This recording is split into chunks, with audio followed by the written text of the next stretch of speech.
Hello, magandang araw sa inyong lahat. Kamusta kayo? Sa wakas, kompleto nga kami ng Sunday. Sabi kasi nila, Sunday is family day, pero minsan-minsan nga lang kami nakukumpleto ng Sunday. Anyway, maaga nga pala kami nagising at eto nga pinapakita nga ni Zane yung drawing niya na square. Come here na, let's do another shake. Bye-bye. Bye-bye.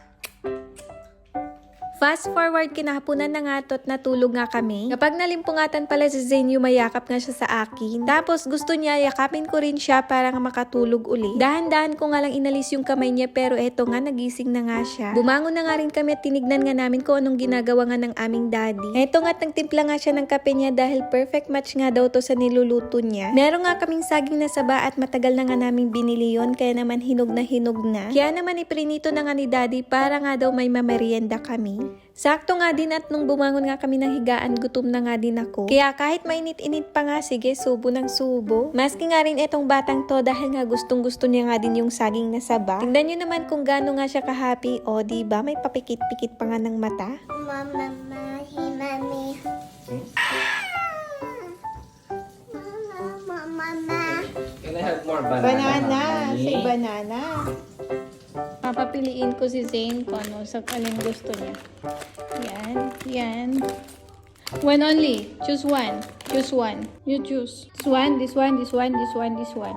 What? What do you want there? What do you want there? You choose. Choose now. This one?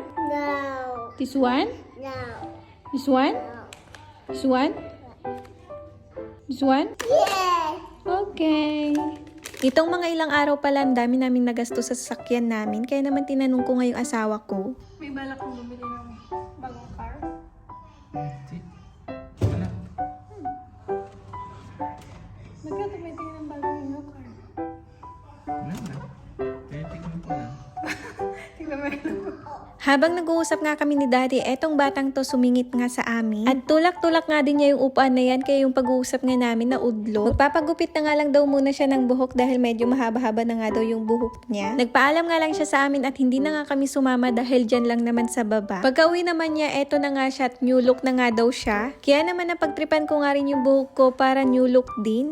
Char. Pagkatapos ko nga rin magupitan yung buhok ko, bumaba nga rin kami para nga bumili ng ulam. Nagpagas na nga rin kami ng sasakyan bago naman kami nagpunta dito sa park. Ganito nga lang kasimple yung buhay namin dito sa UAE kapag ka-off ni Daddy. Pumupunta nga lang kami ng park para nga lang mapalaro namin si Zane. At dahil madaming naglalaro na bata at ayaw nga din na hinawakan yung motorbike ni Zane, kaya naman lumipat nga ulit kami ng pwesto. Pagkatapos naman namin mapalaro si Zane, nagpunta nga rin kami dito sa Viva para nga bumili ng diaper. Bago naman kami umuwi ng bahay, dumaan nga muna kami dito sa fish market. Gusto ko din kasi mag-ulam ng pritong tilapia, kaya naman bumili nga kami ng tilapia at naghanap pa nga kami ng shrimp. Yung hipon naman ay ipapansaho ko nga din sa gulay na lulutuin ko. Habang pinapalinis naman ni Daddy yung tilapia, bumili nga rin kami ng gulay ni Zane. Binigyan pa nga siya ng baby mandarin at ayaw na nga niyang bitawan. Wala na din kami ibang binili, kaya naman pagkatapos nga mapalinis ni Daddy yung tilapia, umuwi na nga rin kami. Nung nakita ko naman etong bangs ko, parang nagsisi nga tuloy ako na ginupitan ko yung buhok ko. Tapos pag uwi namin ng bahay, hindi ako mapakali at dinagdagan ko pa nga yung bangs ko. Pansin ko kasi parang bilang nga lang yung bangs ko, pero ayan, hindi ko na nga alam kung anong gagawin ko.